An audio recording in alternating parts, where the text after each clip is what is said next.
Good afternoon. I'm delighted to see you here. My name's Faith Fowler. I'm from Cass Community Church, Social Services, and now Publishing House. We are delighted to have this be our second book written by Reverend Laurie Haller. And one of the reasons we are so is what you know, and most of you have known for years, is that she is a woman who's a dynamo. She is just driven. She is full of passion and compassion. Always on the search for excellence, whether it's from the pulpit or the counselor's chair or the marathon or the motherhood, or the list is long. So we're very proud and pleased to be connected with her and to be supportive of this book that will be life-changing for many pastors and congregations and people who are struggling with what God is calling them to do with their lives. So I know you're going to love it as much as you love her. And so thank you for coming. My main goal today is to introduce Ron Nelson, who I really don't know, but you probably know better than I do. He has been the CEO of the YMCA for 27 years. He's been with them, and it's my understanding in doing a little internet research on him that he really has changed the perception or the understanding people have of the Y in this area, that many times in many places people think of the Y as just a gym and a pool. And he really sees it, again, from what I've read, as a place of human development and leadership development and community development and all those things that we long for in our world today. So he's a leader who has said yes to Laurie and to serve as MC of this afternoon. Can you welcome Ron, please?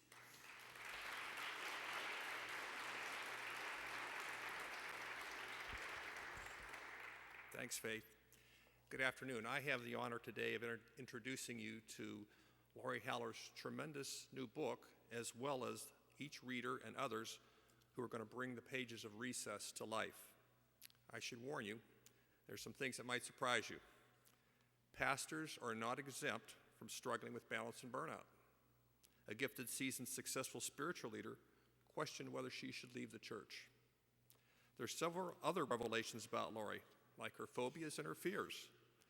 But what may amaze you most as you're introduced to Laurie's vulnerable and transparent writing is that you'll find yourself starting your own internal journey as you travel along with her during her 3-month leave, Recess. The first selection from the body of the book will be read by Judy Hahn. And Judy's a spiritual director and clinical social worker. As a former Dominican sister, Judy understands the importance of centering our lives. Laurie worked with Judy following her time away, and Judy graciously wrote the foreword for Recess. Now she will read Laurie's introduction.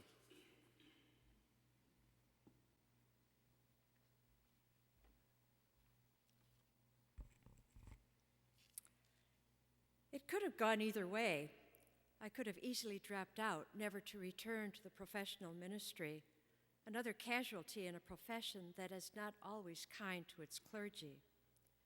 Burnt out, depressed, and unsure of my call, I was no longer able to endure the incessant demands of pastoral ministry. I had forgotten who God had created me to be and had become disconnected from my true self. Knowing that all organizations need to reinvent themselves every 5 to 7 years in order to remain vital, I realized that I was at a crossroads. At different times, I found myself discouraged, bored, hopeless, depressed, beyond exhaustion, cynical, despairing, and numb. I was hanging on by a thread. Most of all, I had lost my joy and all semblance of balance between career, family, and self. Life is a continual process of change and growth. Yet in the life cycle of my ministry, I had plateaued. Could I reinvent myself through adaptive and systemic personal transformation? Or would I give up and find a job that did not dog me for 24 hours a day? Author, psychologist, and psychotherapist Bill Plotkin writes in his book, Soulcraft, about Harvey Swift Deer, a Native American teacher who says that every human being has both a survival dance and a sacred dance. The survival dance, which occupies the first half of our life, is what we are paid to do to make a living. When we leave our parents' home, we need to find a way to become self-reliant and to support ourselves physically and economically. By contrast, the sacred dance is what we are called to do to live well, the work and or play that nourishes our soul.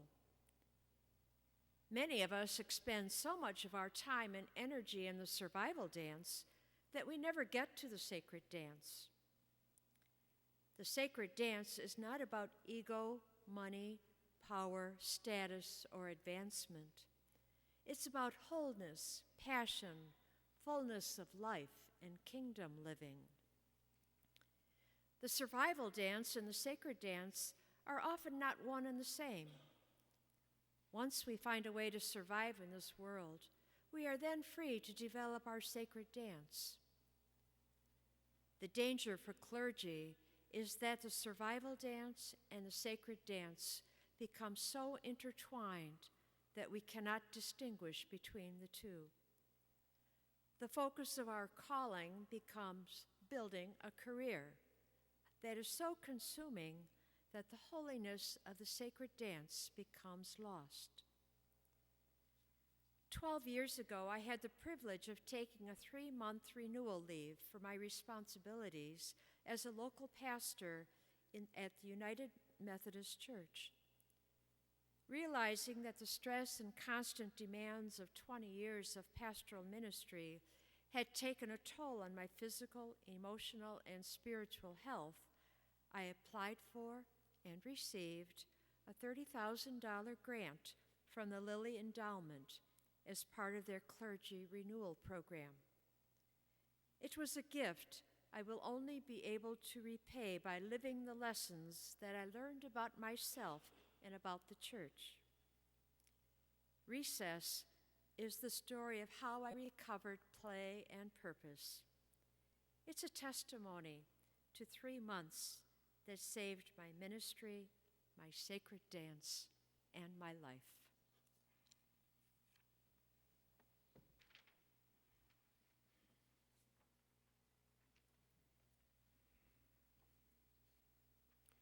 Grant Carmichael is an elementary school educator, and he performs in local theater. Grant will sing Beautiful City from Godspell, which begins out of the ruins and rubble, out of the smoke, out of our night of struggle, can we see a ray of hope. Grant will be accompanied by Eric Strand, who is Director of Music and Arts here at Grand Rapids First Church.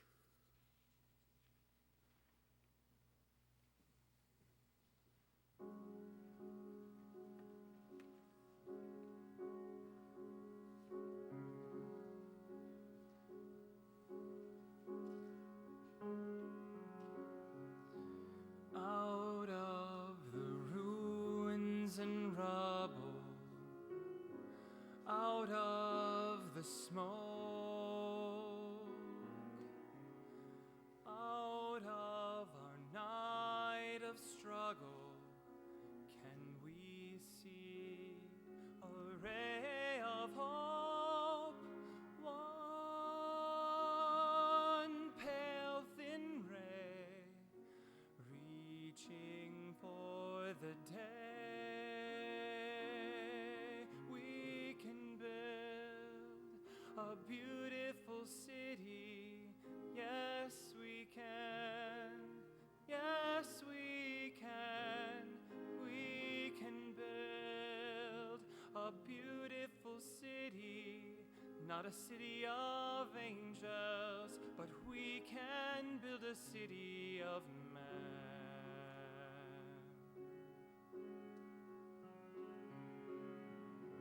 We may not reach the ending, but we can start slowly but truly mending, brick by brick, heart by heart. Now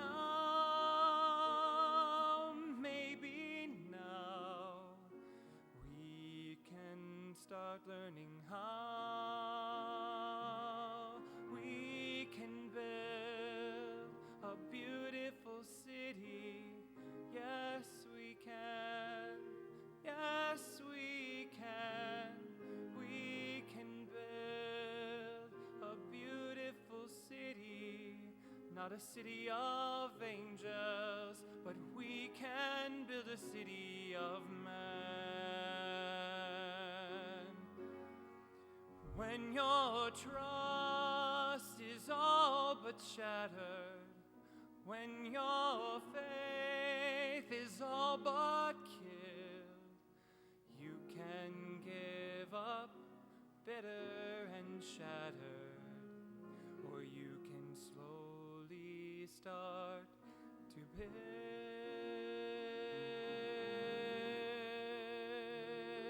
a beautiful city. Yes, we can. Yes, we can.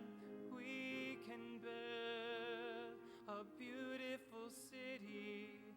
Not a city of angels, but finally a city of man.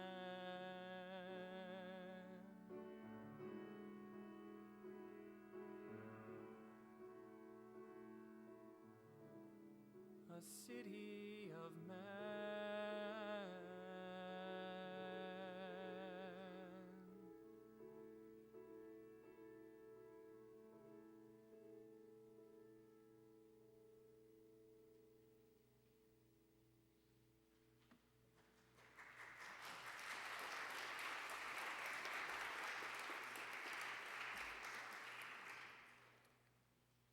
Our next reader is the former chaplain from Clark Retirement Community. Reverend Martha Bills is a provisional deacon in the West Michigan Conference and a member of Grand Rapids First. She's one of 3 friends that Laurie called to help her transition back to the church after her sabbatical.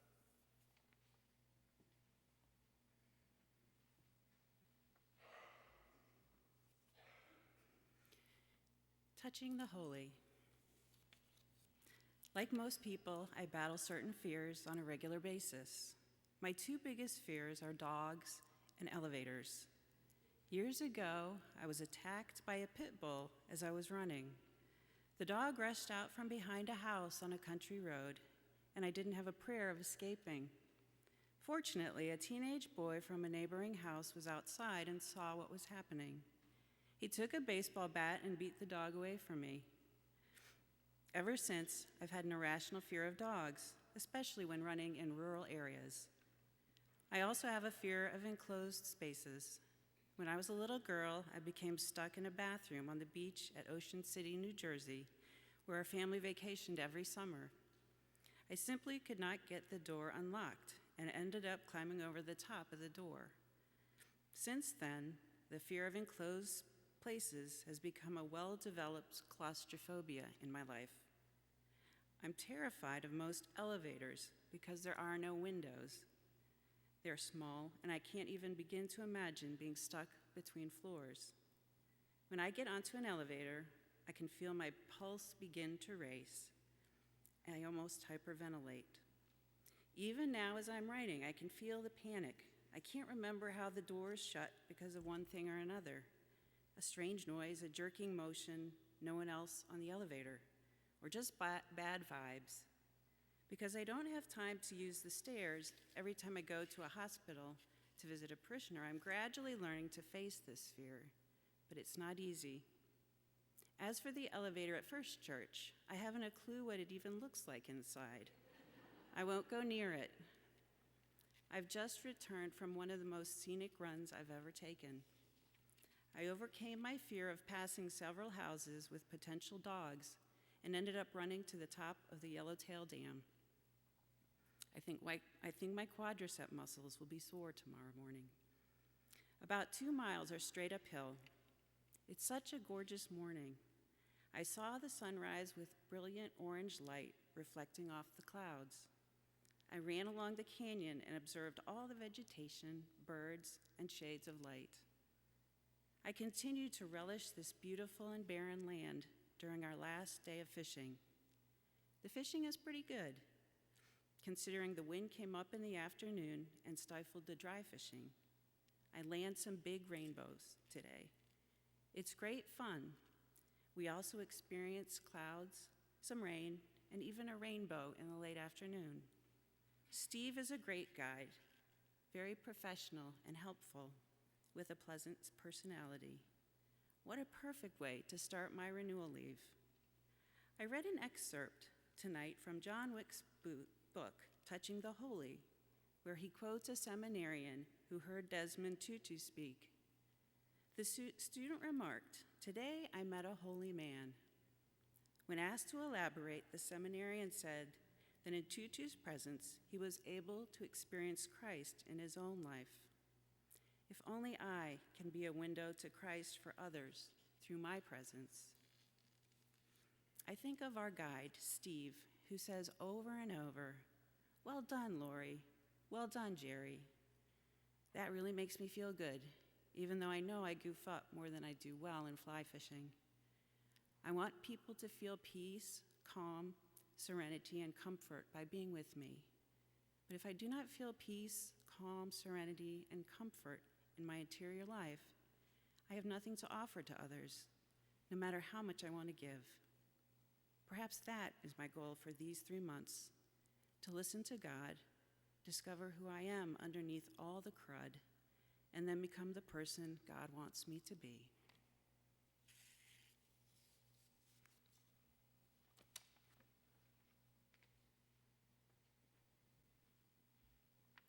The music you're about to hear is from a recording of Laurie at an organ recital in Connecticut in 1981. The performance was at the United Church of Christ Church in Milford, where Laurie's husband, Gary, was the associate pastor. Laurie was pregnant with their first child and was preparing for their move to Michigan in June of 1981. One of the passions that she rediscovered during her absence was her love of classical music. The piece is Toccata, written by Georgi Michel, a 20th century Uzbek composer and painter. His music is picturesque, colorful, and often exuberant in its vivid description of nature and folklore.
third reader this afternoon is Bill Bodie.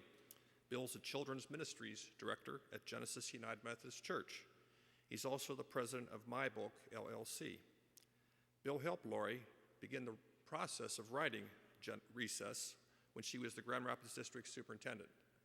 Bill's wife, Liz, happened to be Laurie's administrative assistant at the time.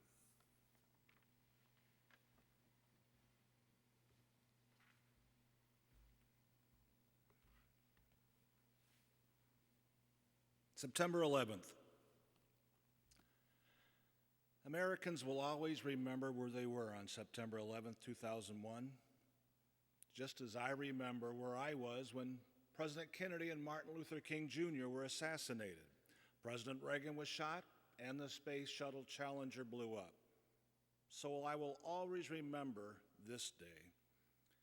I was in Arizona sitting in a condo with my mother and father. At 7:20 a.m., I have just come back from an early morning run when my folks tell me what happened. 2 airliners have crashed into the World Trade Center towers. A third has crashed into the Pentagon, and a fourth has crashed somewhere near Pittsburgh. As I sit there in stunned silence, I see live on the television the collapse of the second tower of the World Trade Center. We have no words.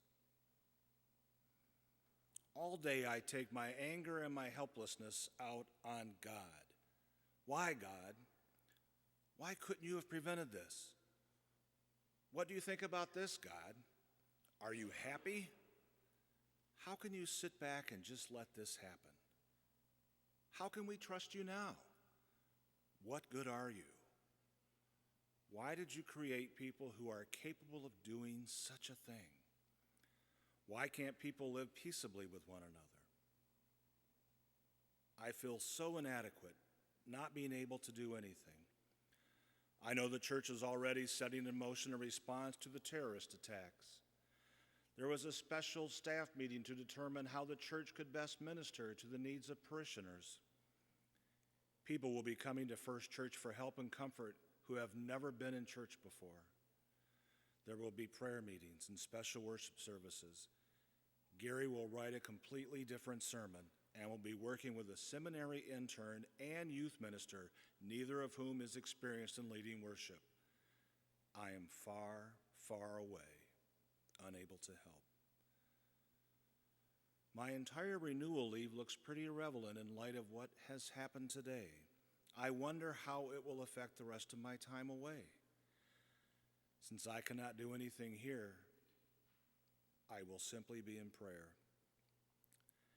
As evening descends upon Arizona and the world seems to spin out of control, I continue in prayer for all those families who have not heard from their loved ones and are living in pure agony and uncertainty.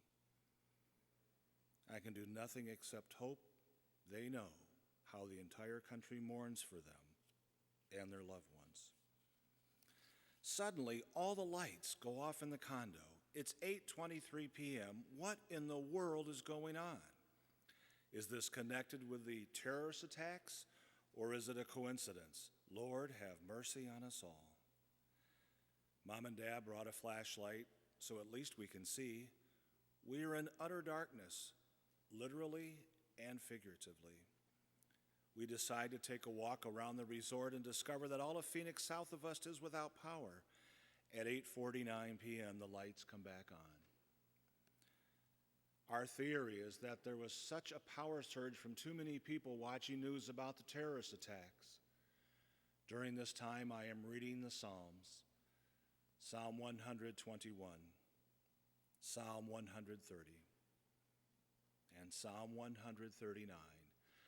I am thinking about the events of this momentous day and also about my struggle with feeling useless and isolated when I am needed elsewhere. Psalm 127 cut to the core of my being. If God doesn't build the house, we'll end up with hovels. If God doesn't guard the city, the night watchman might as well go home.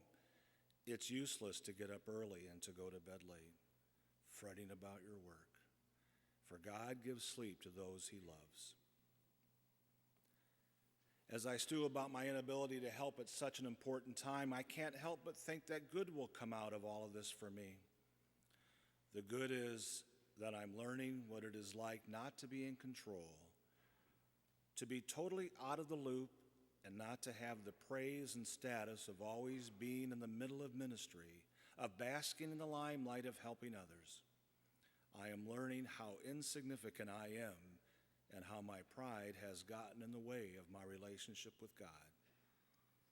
In short, I am learning how to trust.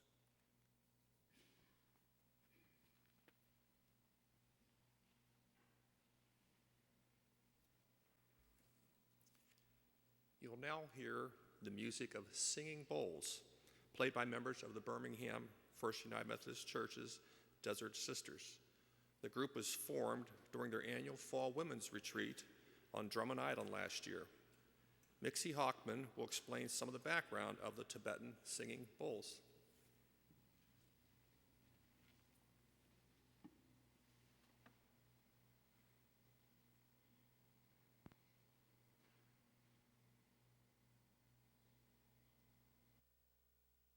As was said, our group was introduced to Tibetan singing bowls at the retreat on Drummond Island. We found the sound from these bowls to be both meditative and healing. They have healing properties in them as well as a calming effect. They're made from 7 different metal alloys. The one that most of them contain the largest percentage of is copper. They're from the Himalayan mountains in Tibet. The antique bowls were made by pouring the metal alloys out onto a slab, and then Buddhist monks would take that, turn it over onto a mold, and hammer it into the shape of a bowl. And we have read that with every hammer, a prayer was said. Each bowl has its own distinct sound, and that's based on the thickness of the bowl, the size, and the shape of the bowl. As you listen to the bowls, do not expect to hear a familiar tune. We strike the bowl when it feels right to us. And we also can do a droning, which is running a suede mallet around the side, but we've tested it and you won't be able to hear it, so we won't do that today. But these have caught our attention as something truly sacred to us, and they're powerful in our hearts, and we hope that you like them as well. We've been practicing, but you are hearing us together for the first time. Thank you.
Reverend Julie Liskey has been in charge of the Grand Rapids Metro Ministry since 2010.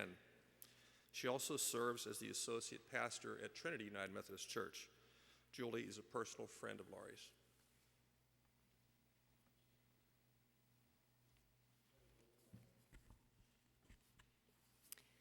The starfish.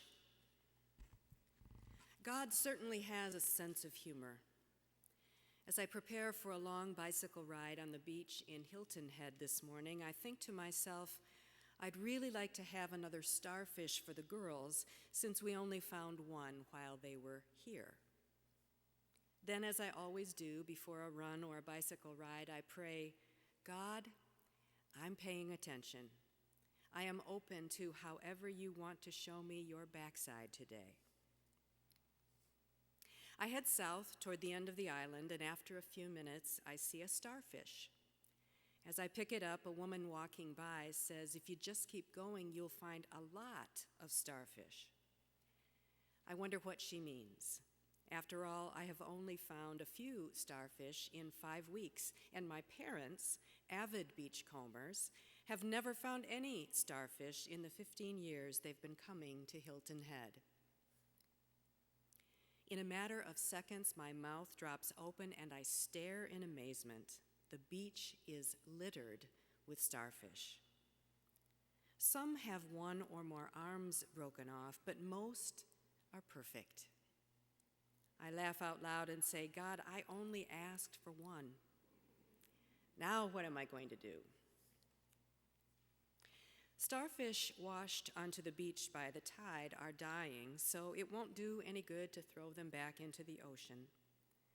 Surveying the scene, I decide that perhaps I can pick up enough starfish to give one to all the children in the church as part of our children's time during worship some Sunday. I gather around 70 starfish, rinse them off, and prepare to put them in the basket on the back of my bicycle. That's when my plan falls apart. Because the sand is soft, the kickstand doesn't hold, my bicycle falls over, the basket flies off, and the 3 dozen starfish I already have in there are thrown onto the sand, some breaking off arms.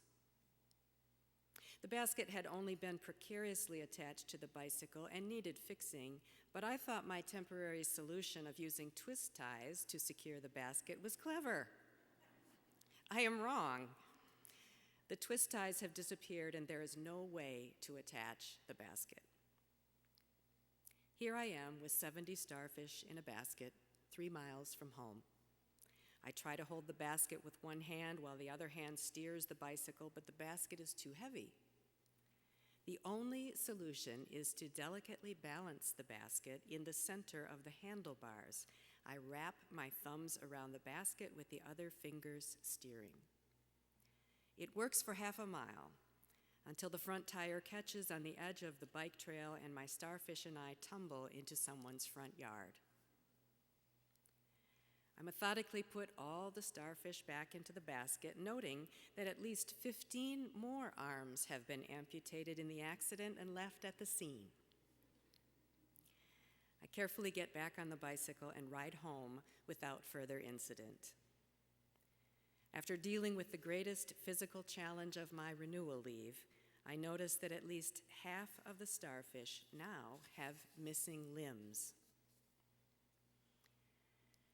I decide that the basket represents my ministry. I often carry a heavy load. I think I have to bear the burdens of the entire congregation on my own shoulders and be all things to all people.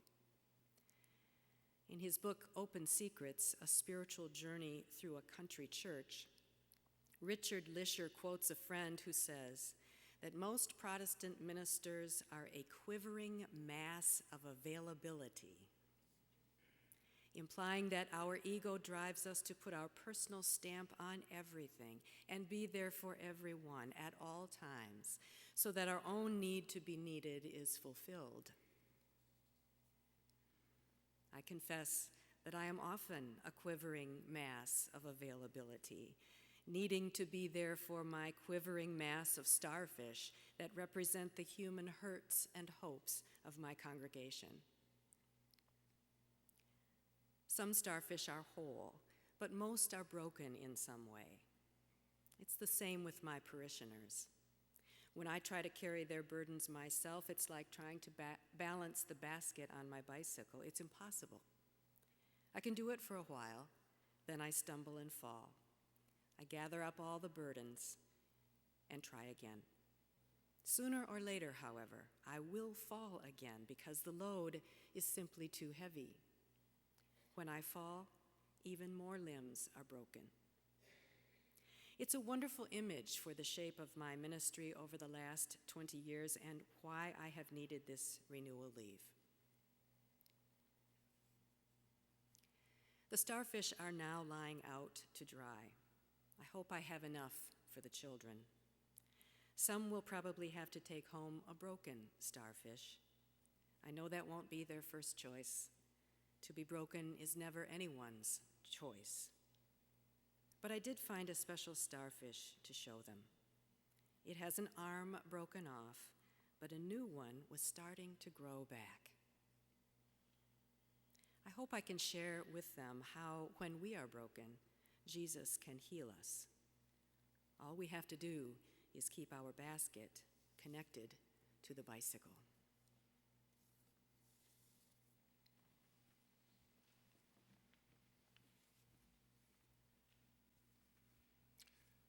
Grant Carmichael and Eric Strand are returning to present a simple song.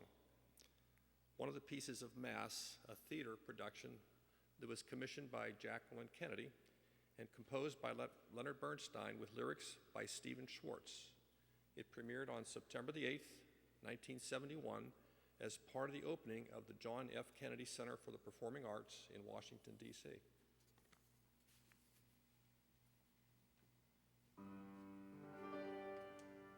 Sing God a simple song, louder. Make it up as you go along, louder.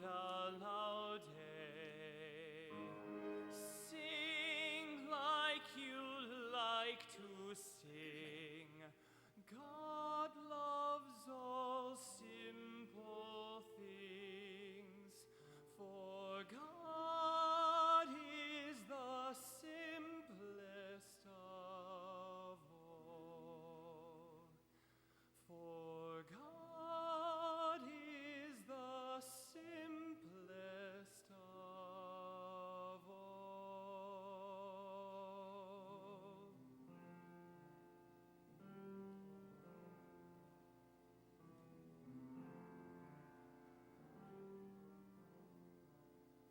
I will sing the Lord a new song, to praise him, to bless the Lord.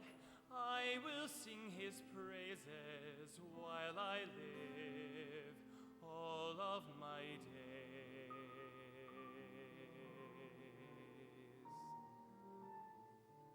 Blessed is the man who loves the Lord. Blessed is the man who praises him. Louder,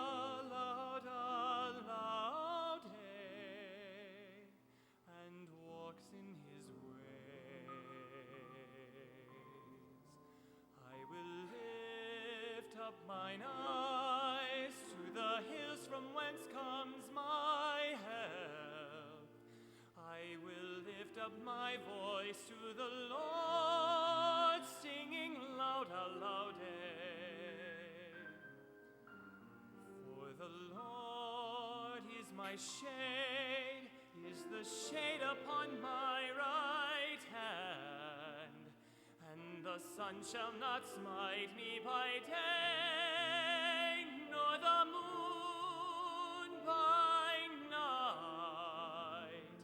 Blessed is the man who loves the Lord. Louder,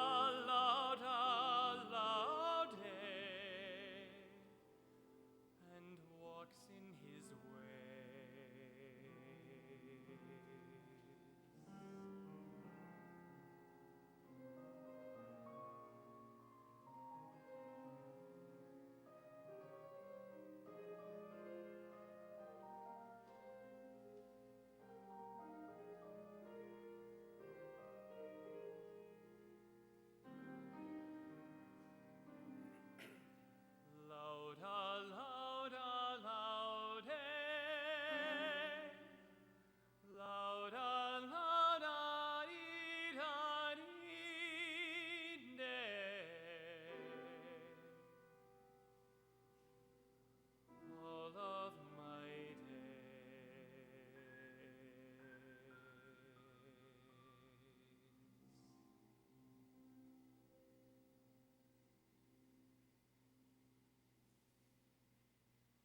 final reader this afternoon is also an elementary school teacher.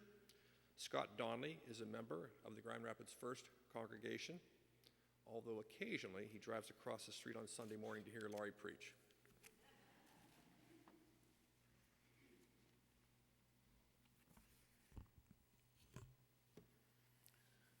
Tonight is another one of those moments when heaven and earth meet. After evening prayer at the Taizé community in France, during which we all light candles in celebration of the resurrection, we are invited to meet and hear Brother Roger in the house where the brothers live. I have never seen anyone quite like Brother Roger, who founded the Taizé community right after World War II as a ministry of justice and reconciliation, primarily to young people. He fell and broke his wrist last week, so he's pretty fragile. About 80 of us, almost all young people under 30, cram into the brothers' dining room. Fortunately, I'm able to sit very near to Brother Roger. When he arrives, I notice right away that his face is overpowering. His face literally shines with the light and love of Christ. His smile, bright eyes, and beautiful white hair are amazing. I truly see Christ in this man before he even opens his mouth. I can't help but think, if only I could be like that. I want to have that kind of beautiful smile. Brother Roger's theology is summed up in one word: love. That's why hundreds of thousands of young people have been touched by Taizé over the last 61 years. The first comment he makes tonight is, we Christians need to bear witness to the fact that human beings are not condemned. God looks on every human being with unending tenderness and profound compassion. God's love is for each human being without exception. He says that the imbalance between the accumulation of riches and poverty is perhaps the most critical question of our time. There is an urgency to help victims of poverty, and until that happens, there will not be peace in our world. He says, neither misfortune nor poverty come from God. God can only give love. Brother Roger concludes by reminding us that Christ is united to each human being without exception. Even if that person is not aware of it, Christ is united to them. To be united to all, we have to be willing to risk, to open new paths of communion. Too many of us, however, are trapped by fear. This causes us to withdraw, consolidate power, and look inward. Most of all, we are called to communicate the mystery of hope, for God loves and understands each one of us. Our faith is only credible when it is lived. Only then can we communicate and pass on faith to others. At the very end, Brother Roger says, I want to see your faces. He sits in a chair, and one by one, as we walk by, his left hand grasps ours, and he looks right into our faces. I think Brother Roger is a lot like Mother Teresa. He has never sought attention, yet he has inspired millions of lives. To greet him is truly a high privilege and a holy moment.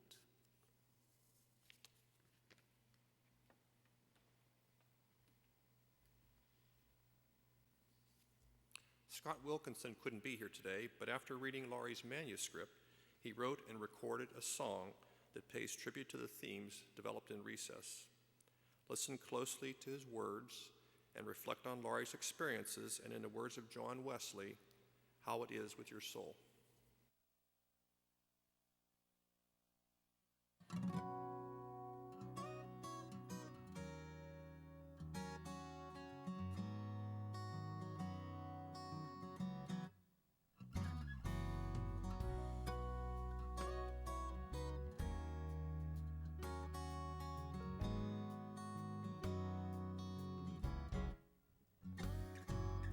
I'm not so sure how it happened, but the joy had just slipped away.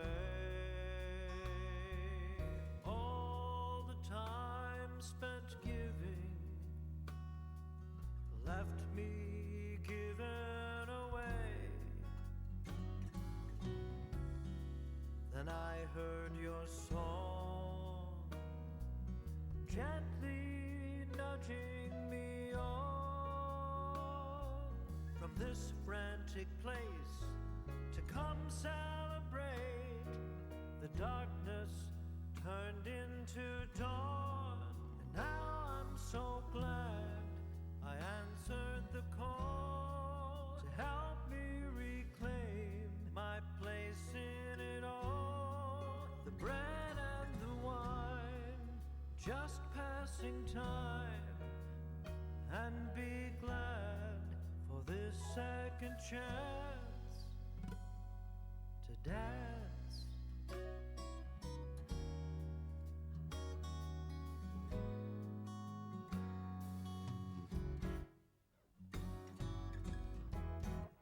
I guess I grew accustomed to walking all alone in a crowd. All I could hear was the silence, though the music could be playing loud. But you moved in me so that I can step in time and know how to play with these feet of clay, and peace could finally be mine. Now I'm so glad I answered the call to help me reclaim my place in it all. The bread and the wine, just passing time. Oh, to be glad for this second chance to dance.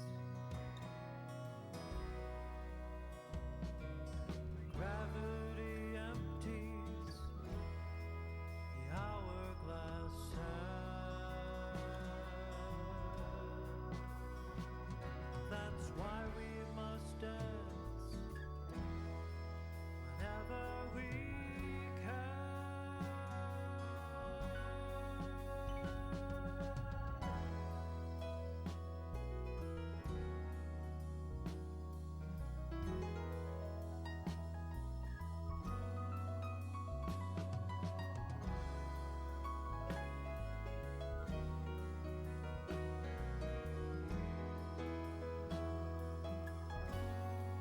And now I'm so glad I answered the call to help me reclaim my place in it all. To teach me when one circle closes or painfully ends, if we risk a new one begins. I'm not really sure where it all leads, but now in your grace I have all that I need. The bread and the wine, just passing time, to be glad for this second chance to dance.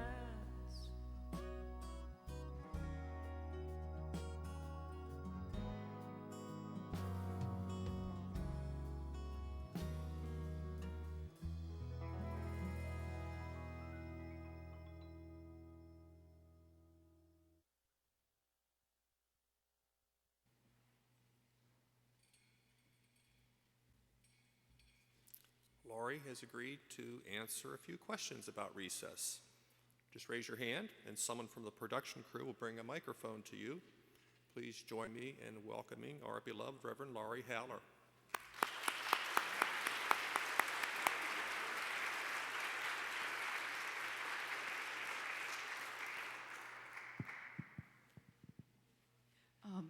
Before I ask for a few questions, I just wanted to make a couple comments about the book itself. When I was a little kid, I loved to read and write, and I didn't really realize how much I loved to do that until I was an adult. And I was going through some stuff when we moved from Grand Rapids to Birmingham, and and I found really the first book that I wrote. It's 1968, a daily record of the travels out west made by the Hartzels during the time of June 12th to July 1st, 1968. So this was a journal that I kept during our first trip out west, and I was from the East Coast, and so everything that I saw was just, unbelievable. The mountains and the plains and the deserts. And so I always had a love of writing and reading and have collected those readings over the years. I also recognized that as a young child, I loved to be outside and I loved to play. I'd get up early in the morning before school and I'd go out and walk. I'd walk along the creek and in the woods near our house. And then I also remembered that when I was little, I loved music. I always loved music. My parents loved music, and so they gave me that love as well. But most of all, I grew up loving God, and that was the most important part of my life. And so I entered ministry, and I went through ministry for about 20 years or so until I realized that something wasn't quite right anymore. And I'm sure you all go through those times in your life as well where you feel burned out or imbalanced in some way. And it was at that point when I was here serving at this church that I had the opportunity to take a 3-month leave. And for me, it was truly a matter of survival in the ministry. I'm so grateful that I had the Lilly Foundation grant to be able to do that, but I would have found a way anyway. I might not have been able to do everything that I was able to, but it was that time away. Recess, I call it, because I always loved recess at school more than anything else. I always loved being outside, playing recess. I knew I needed to get completely away, and getting away was part of the issue that I had to address in myself, was my overfunctioning and thinking I needed to be all things to all people. And so during that 3 months, I was able to do the hard work of self-examination, which was brutal. It was brutal, it was embarrassing, but it was also gentle. And what I was able to learn about myself is something that I really knew, but had never really sat down to just be with. The fact that my personality type is one that doesn't rest and doesn't know how to say no. And so I tried to put in place some things in my life when I came back to help me live a more balanced life. And one of them was gaining a spiritual director, which has been a godsend to me. And Judy Hahn, who read the introduction, is the person I've been working with for many years. And also, I learned that I needed to have some friends around me to kind of help me have fun. And so those friends have been critical to me. And I also learned that I needed to recover my love for God, and that was more important than anything else in my life, even my ministry, wherever I was appointed. I needed to put God's love first. And that then was able to help me regain my balance. And so I'm here to testify to the importance of everyone trying to take time to examine their own lives. I want to testify my respect and admiration for all the clergy, some who are here today and others all around the world who have almost an impossible task to be a minister in today's world, knowing how do you balance everybody's needs without being a quivering mass of availability, which is one of my favorite phrases because it describes many of us so well. So I wrote this book in large part because I felt I needed to share my story, because most of us as clergy are very reluctant to express our vulnerability and to let others know that we're struggling. I am among them as well. And so I also wrote the book for laypersons because I know all of you have had jobs, you've had struggles, you've tried to balance all kinds of things in your life. And so I hope that this book can be a help and an inspiration to you. And it's been a wonderful thing for me to have this journey of writing the book. I want to thank this congregation for walking with me and my family during that time away, and loving me before I left, loving me while I was gone, and loving me when I came back. I want to thank Gary and our 3 children for grace upon grace upon grace, having shown me over many years. And I want to thank God, most of all, for giving me the opportunity to be in pastoral ministry, to be in love with all of you here, and most of all, to remain in love with God, and for all of us to be in partnership working to bring in God's kingdom on the earth. So, does anybody have a question? We have time to answer a few quick questions before we go downstairs, because we have a reception, and we'd love for you to come and buy a book, and I'll be glad to sign it for you.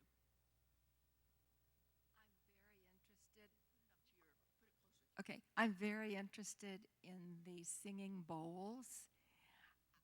Did you experience them somewhere and then bring it to your church?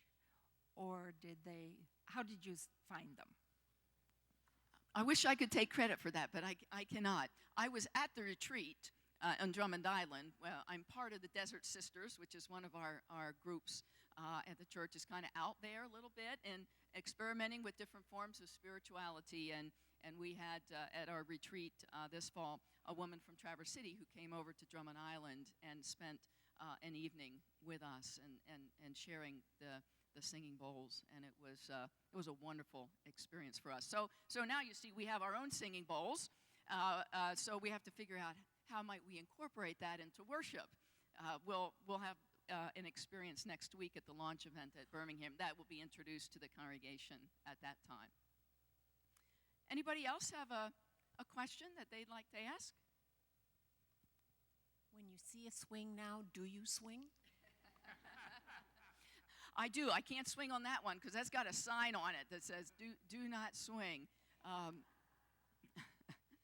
The swing has been a wonderful symbol for me of the carefree nature of my own childhood and always being outside playing recess and being with other kids and just enjoying being in God's nature. So the swing is an important symbol for me.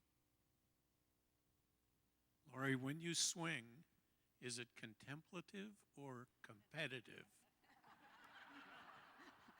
Boy, that's a loaded question, Skip.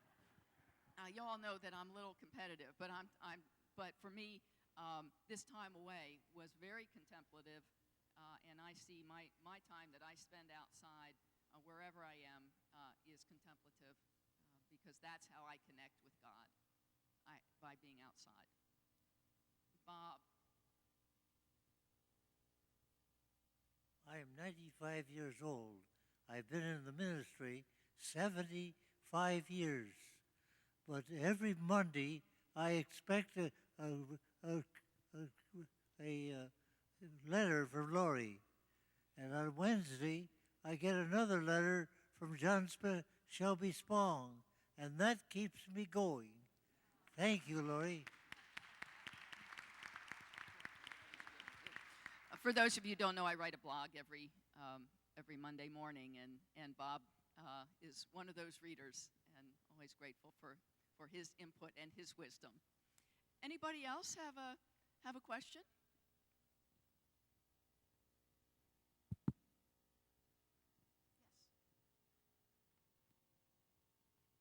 Did you have to wait to be inspired to write this far away from your time away? Because I know you took wonderful notes because you were journaling, no doubt, during that experience. Did you have to add a lot and reflect a lot?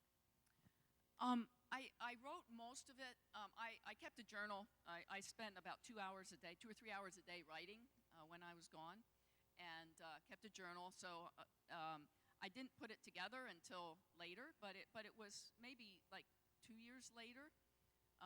And then I just laid it aside for a long time. And then when I came back to it, the introduction and the epilogue really put into perspective how I was able or not able to live out all the goals that I set for myself when I came back. All right, one more, maybe?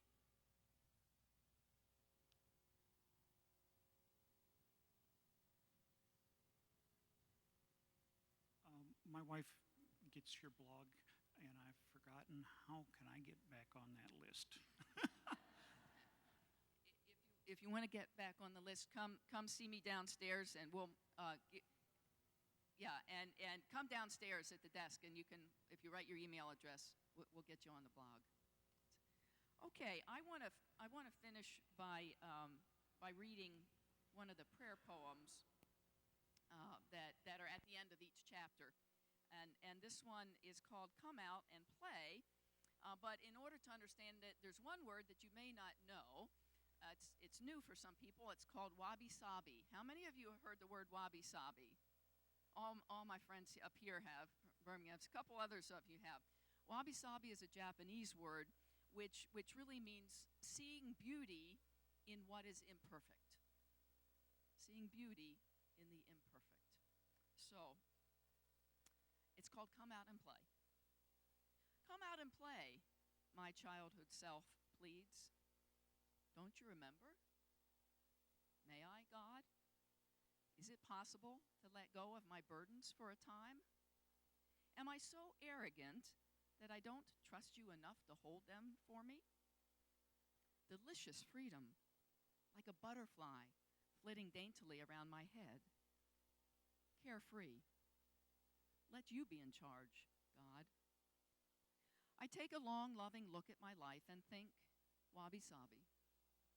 I am so imperfect, obsessed, addicted, unsure of myself. Yet you created me. There is no one else like me, thank you, God.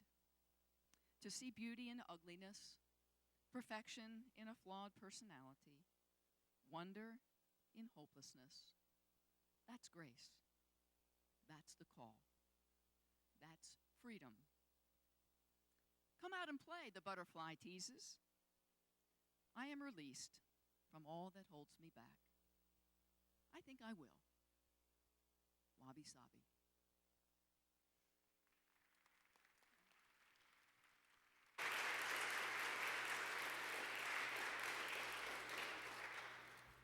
So before we conclude, let's express our appreciation to our host and senior pastor here at First Church, Dr. Bob Hunley, as well as Emil Jensen, our Director of Business, who helped make this happen today.